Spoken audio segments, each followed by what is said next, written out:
Então, nós temos aí, né, o laboratório de redação para o Enem, tá bom? Então, qual vai ser a temática da primeira aula? Vai ser conhecer as competências exigidas na redação do Enem, sabendo utilizá-las de forma a contribuir para o desenvolvimento eficaz de uma redação dissertativa argumentativa. Então, a gente vai ter aí as 5 competências da redação do Enem. Mailana, você poderia ler para mim, por favor? As 5 competências cobradas na redação do Enem.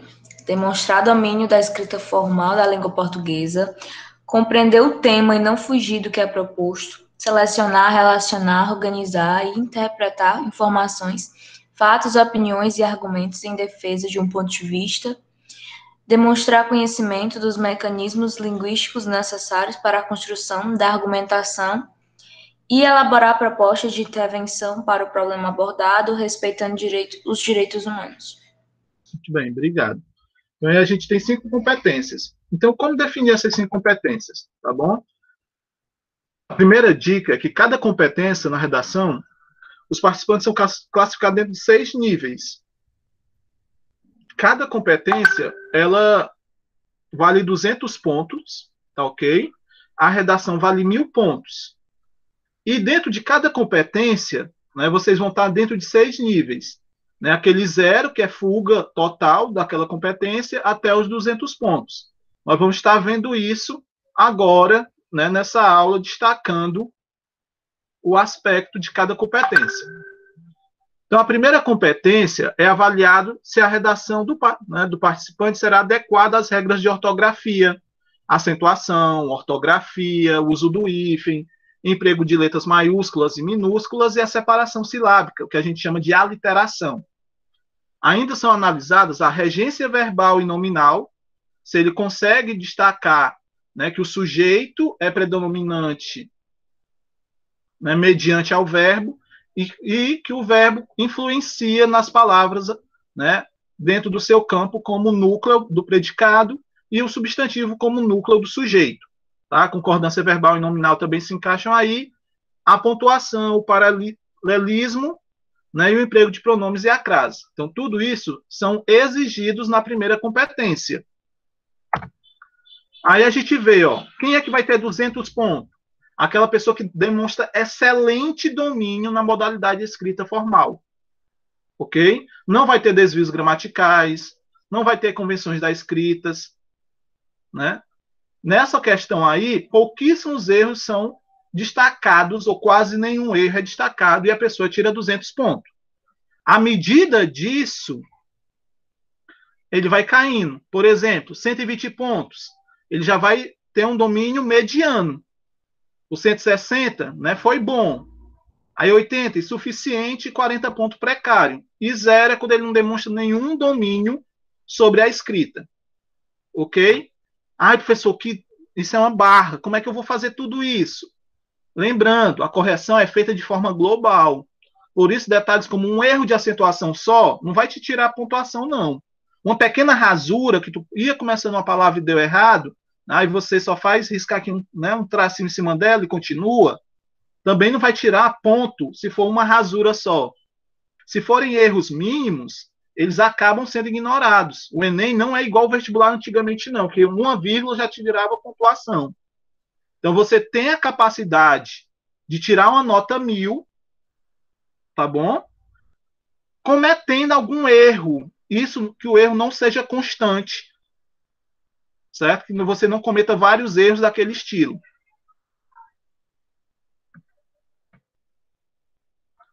Ainda se considera uma discrepância, certo, na avaliação, quando há uma diferença de notas. Por exemplo, na redação do Enem, na correção, se você vai ser corrigida por 2 corretores. Se sua redação tiver tirado 700 em um corretor e 580 no outro, né, uma discrepância de mais de 100 pontos, você vai ter sua redação avaliada por um terceiro corretor e, né, calculada a média entre os 3. Já que se você tiver, por exemplo, não houve uma diferença tão grande, mas na competência 1, um corretor colocou 40 pontos para você e o outro colocou 160. Ou um colocou 80 e outro colocou 160. Aí vai entrar um terceiro corretor para saber, né, por que é que teve uma diferença tão grande. Lembrando, o terceiro corretor não vai saber que ele é o terceiro, não. Ele vai corrigir como fosse o primeiro. Tá bom? Alguma dúvida aí?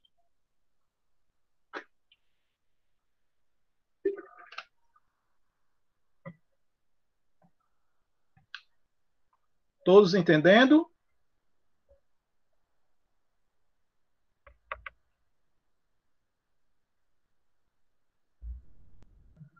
Ok. Então vamos prosseguir.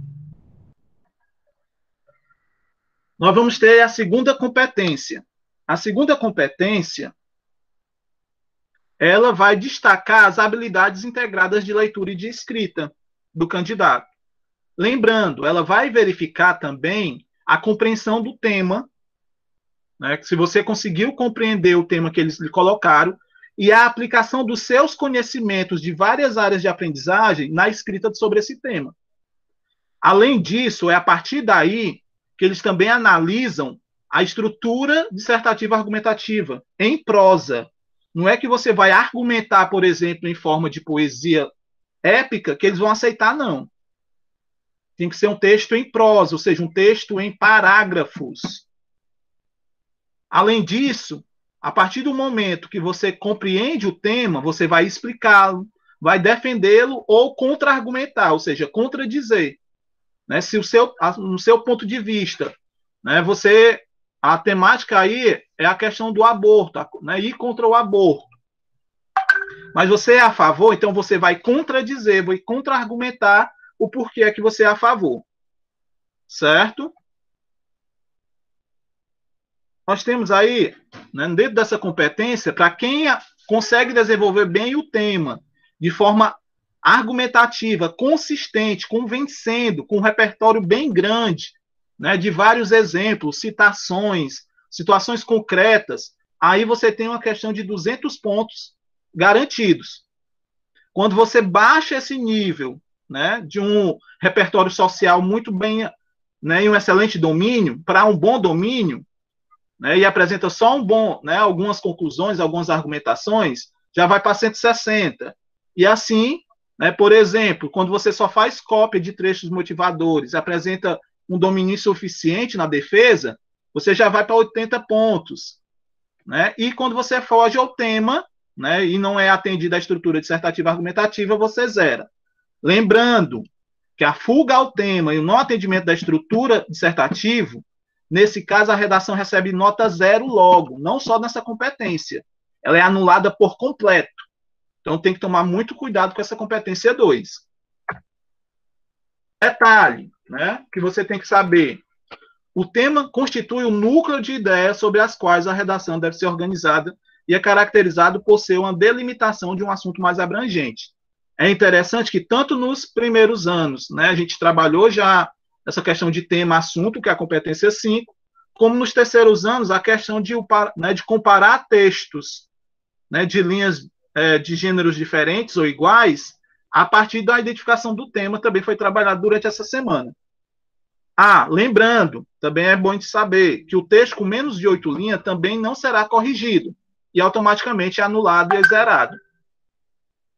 Ok? Alguma dúvida sobre a competência 2?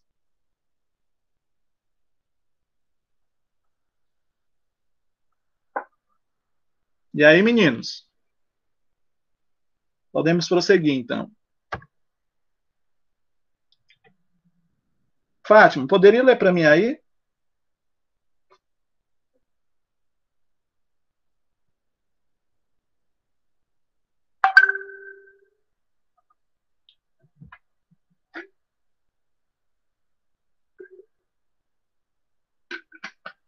Vamos lá, Fátima Maria.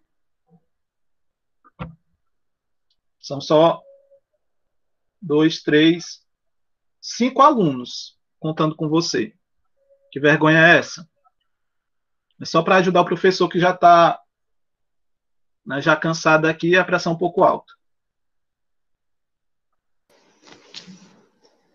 Competência 3. O candidato precisa elaborar um texto que apresente claramente uma ideia a ser defendida e os argumentos que justifiquem a posição assumida em relação à temática da proposta da redação. Trata da coerência e da plausibilidade entre as ideias apresentadas no texto, o que é garantido pelo planejamento prévio da escrita, ou seja, pela elaboração de um projeto de texto. Por exemplo, ó, qual é a importância da competência 3, da coerência? Eu posso dizer que gramaticalmente eu posso escrever tudo correto, mas o meu texto ele é incoerente porque eu não consegui explanar sobre o tema. De uma forma bem simples, quando eu digo o cavalo sobre os planaltos observava o céu estrelado e abaixo, né, da cachoeira ele cavalgava. Na mesma hora que eu digo que ele observa o céu estrelado, ele estava cavalgando debaixo da cachoeira. Nesse aspecto, gramaticalmente eu não errei nada, mas o meu texto ficou incoerente. Certo? Então a coerência está nesses aspectos, de eu conseguir lhe dar uma ideia com outra ideia, de um parágrafo a outro, da temática a outra. Por exemplo, a temática, a gente pode pegar a temática da questão do cinema, né? A democratização do cinema, que foi a temática do ano passado. Eu inicio meu desenvolvimento, minha introdução muito bem e tal, e destaco que a educação, no desenvolvimento, eu destaco que a educação é necessária para a culturação do povo. Né? Então, uma pessoa mais cultural, né, com mais cultura tenha, mais acesso e mais procura do cinema vai ter. Bom, um ótimo argumento. Mas aí, no lugar de eu defender essa questão da cultura, né, de acesso, de uma vista, de uma holística maior sobre isso, eu começo a destacar que os investimentos na educação são baixos, que o professor ganha pouco, que os alunos não têm acesso a material estruturado. Isso com maior destreza, com maior, né, minha gramática é perfeita. Eu tive coerência? E aí, no ponto de vista de vocês? Não. Não. Ou seja, isso se caracterizou uma fuga ao tema. A competência 3, ela está muito ligada nessa questão de fuga ao tema. Ela está muito associada, certo? É como se fosse a competência 3 e 4, uma lida com a coerência e a outra com a coesão. É como a 2 se dividisse nos dois ramos que são bem abordados. Então, nesse aspecto, eu tenho que tomar cuidado para não fugir ao tema, mesmo eu tendo uma escrita perfeita. Devido isso, né, precisa-se que o texto tenha coerência. Os argumentos que eu vou utilizar devem estar elaborados de forma a, né, pontificar, a explanar, a argumentar o tema que eu estou trabalhando e, acima de tudo, a tese que eu estou defendendo. Professor, o que vai ser tese nesse aspecto? A tese é a ideia central, a qual, em cima de um tema que eu recebo, eu vou defender. Como eu disse, por exemplo, sobre a legalização do aborto. Né? Eu sou contra. O que é que vai acontecer? Eu devo destacar dentro da minha tese, a minha fala, o meu ponto de vista, a minha tendência de ser contra. Ok? Então, nessa perspectiva, nós vamos ter aí 200 pontos quem é que recebe. Aquele que apresenta informações, fatos e opiniões relacionados ao tema. Ele tem que estar de forma consciente, organizada, configurando autoria, ou seja, os argumentos que você utiliza devem ser aqueles que são de autonomia sua. Né? Você não pode, por exemplo, pegar os mesmos argumentos lá dos textos motivadores.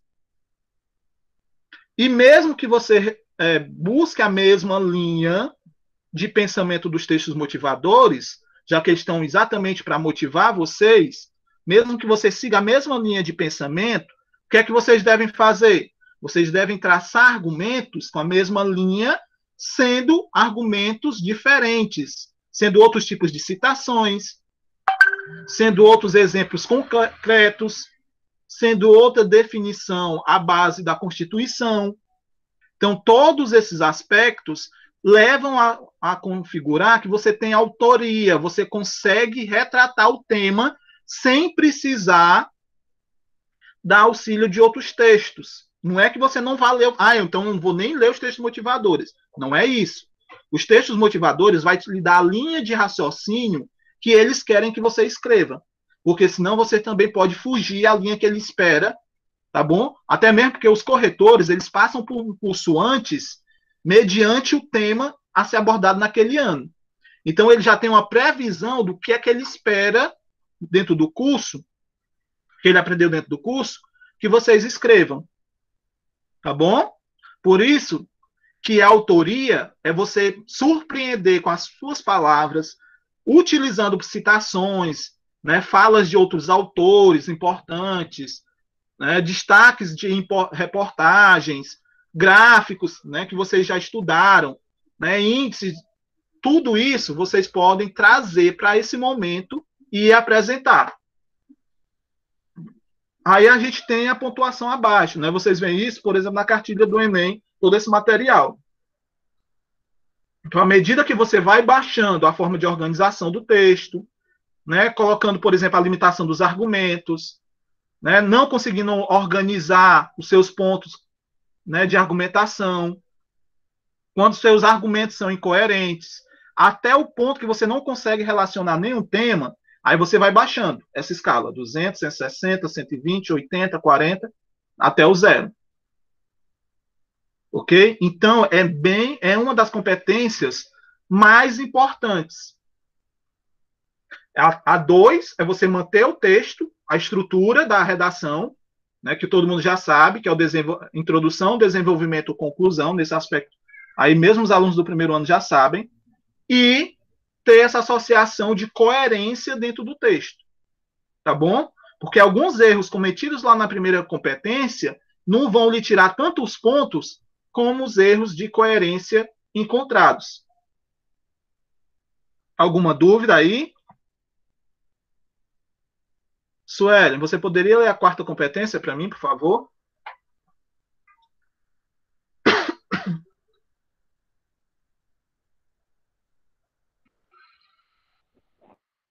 Vamos lá. E aí, Suelen? São avaliados itens relacionados à estruturação lógica e formal entre as partes da redação. A organização textual exige que as frases e os parágrafos estabeleçam entre si uma relação que garanta uma sequência coerente do texto e a interdependência entre as ideias. Muito bem. Então, dentro dessa competência, como eu disse, é a questão da coesão.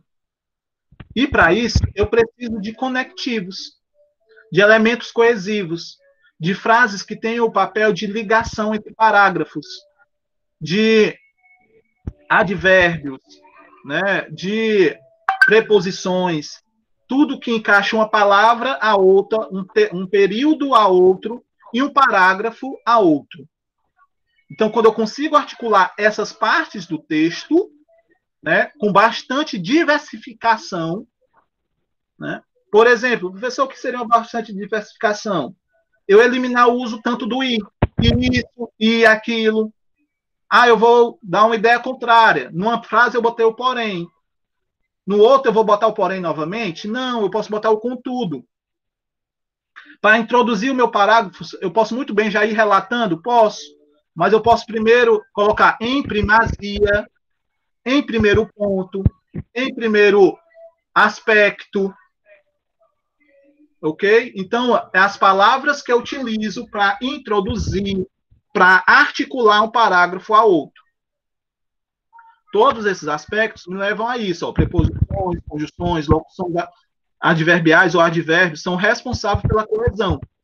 E estabelece uma inter-relação entre orações, frases e parágrafos. e cada parágrafo será composto por um ou mais períodos também articulados. Cada ideia nova precisa estabelecer uma relação com a anterior. Porque se eu botar um parágrafo de desenvolvimento e no segundo não tem nada a ver com o meu texto, né, nem com o que eu coloquei na introdução, também vai ser considerado, né, uma fuga total da terceira competência e da quarta. Quinta competência, Juvenal, pode ler para mim, por favor?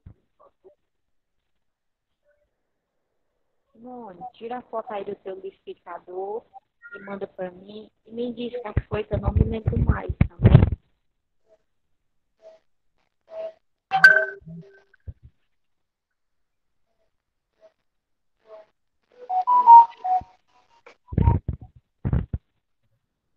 A internet está caindo.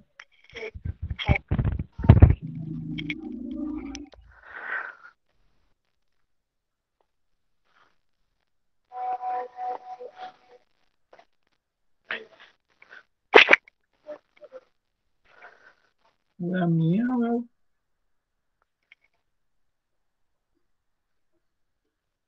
Acho que ele não está conseguindo. Mailana, pode ler para mim, por favor?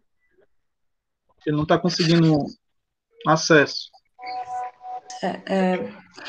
Propor uma intervenção para o problema apresentado pelo tema significa sugerir uma iniciativa que busque, mesmo que minimamente, enfrentá-lo. A elaboração de uma proposta de intervenção na prova de redação do Enem representa uma ocasião para que o candidato demonstre o preparo para o exercício da cidadania, para atuar na realidade e em consonância com os direitos humanos. Muito bem. Então, nós temos aí a famosa proposta de intervenção, que é exigência do Enem. Em outras redações dissertativas argumentativas, eu posso colocar ou não. Né? A solução, a conclusão, ela é necessária. Mas a proposta de intervenção não é. Mas ela é uma competência que é exigida e específica do Enem. Nesse ponto, você precisa colocar a proposta de intervenção, senão você é capaz de zerar uma das competências. E é o que mais baixa ponto em redação. É não saber fazer uma boa conclusão e propor, mesmo para uma boa conclusão, eu tenho que destacar todos os elementos de uma boa proposta de intervenção. Mesmo porque os terceiros anos dessa semana, a questão do agente, a questão da ação, né, como essa ação vai acontecer, são esses aspectos que estão dentro da quinta competência. Então, quando você detalha ela, você ganha 200 pontos. Se você não consegue detalhar, você vai caindo para 160. Você pode ter abordado muito bem o tema, mas quando você não consegue detalhar, você já baixa. Se você propõe de forma mediana e não articula muito bem, já vai para 120. Quando a sua é insuficiente, 80, e aí vai baixando. Né? Aí nós temos um exemplo. Eu gostaria que vocês lessem aí, só mesmo vocês, não precisa ler para mim, tá bom? E a gente já retorna. É os tempos. Vou pegar aqui uma águazinha aqui mais, que o meu copo está coisado.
Retornei, galera. Desculpa aí, que eu tive que sair só um pouquinho para pegar mais coisa aqui.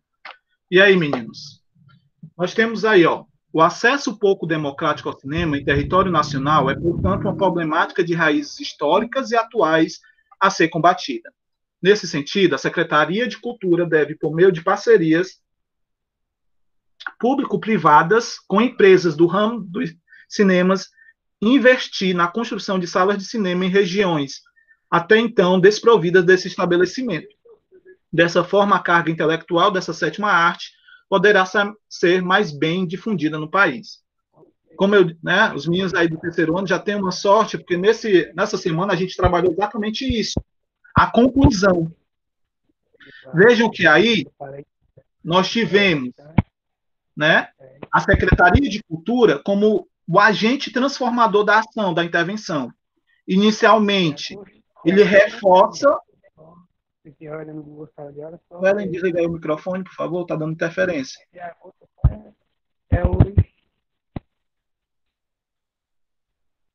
Ele reforça novamente a tese, o acesso pouco democrático ao cinema, tá? Ele especifica ela, as raízes dos argumentos que ele utilizou, raízes históricas e atuais a ser combatida, e destaca, né, que é o agente da ação e a ação que é as parcerias, com a finalidade.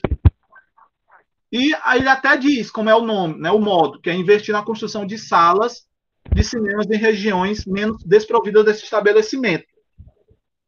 Só que, mesmo assim, nós tivemos uma expansão maior. Né? Essas parcerias devem oferecer incentivos fiscais e, em troca, né, a Secretaria deverá conseguir recursos e equipamentos de qualidade para, né, atualizar essas novas salas. O objetivo dessa proposta é desconcentrar as salas de cinema no país, aumentar sua oferta em todo o território e, assim, democratizar o acesso do cinema. Então, nesse aspecto aí, a gente volta lá para aquele ponto. É talhar. Ó, vejam que a diferença de 200 para 160 pontos aí, né, elaborar muito bem a proposta detalhada.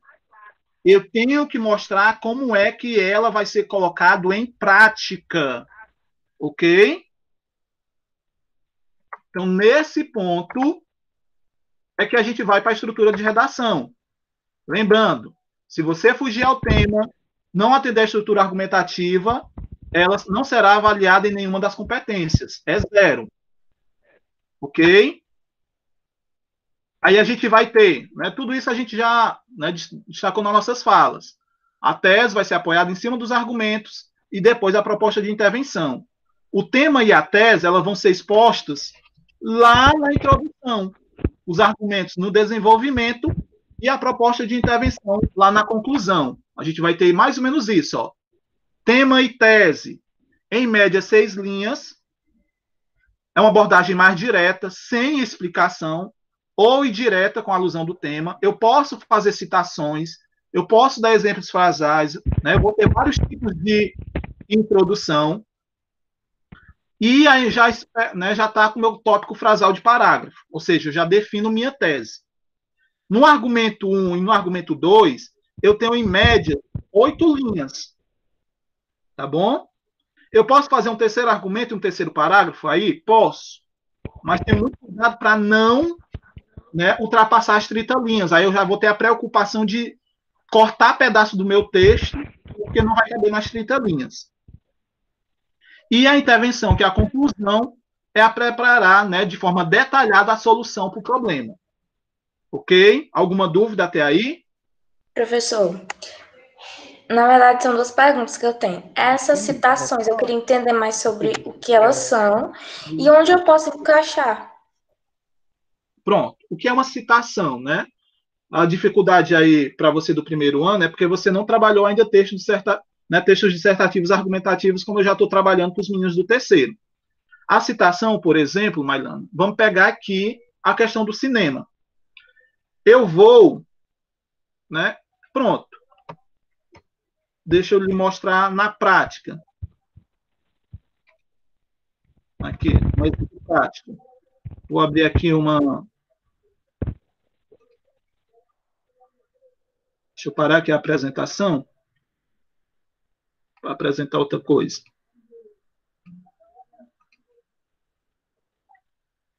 Essas mensagens aqui acabam atrapalhando.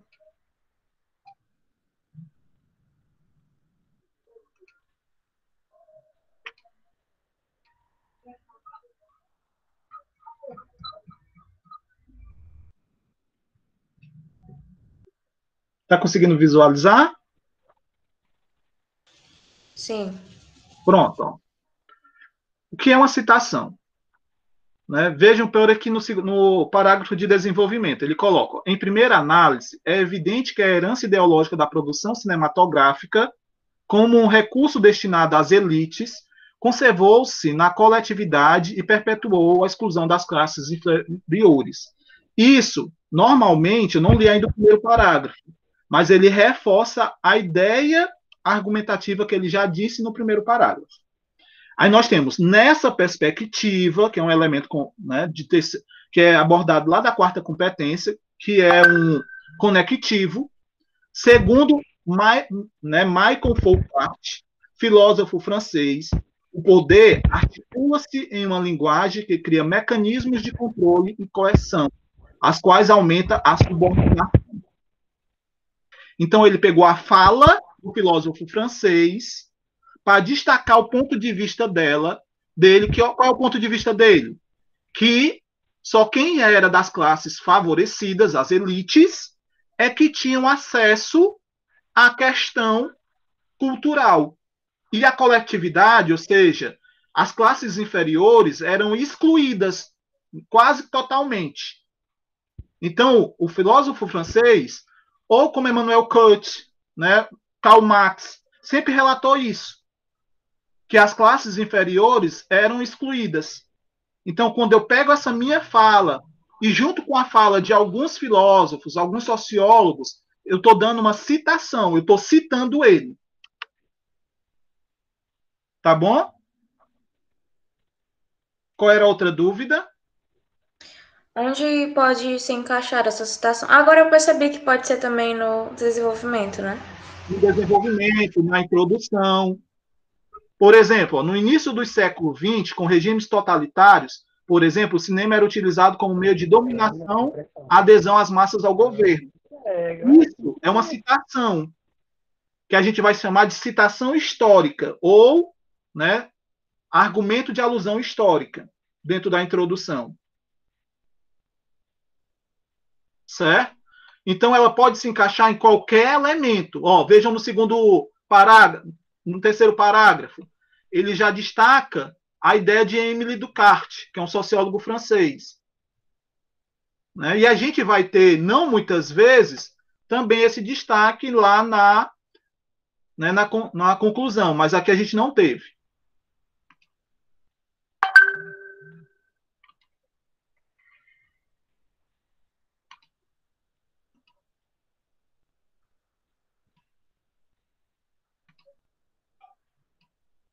Certo?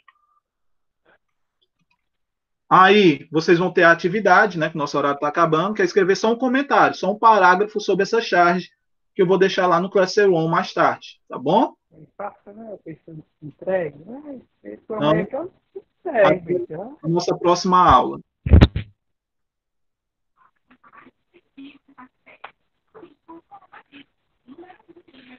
Não faça não, pessoa te entregue. Ai, tua mãe é que eu não te entrego. Ai. Eu vou dar assim, ó. Vou fazer as atividades agora e vou enviar por aqui, viu? Aí depois eu vou assim. Não faça não, pessoa te entregue. Ai, tua mãe é que eu não te entrego. Ai.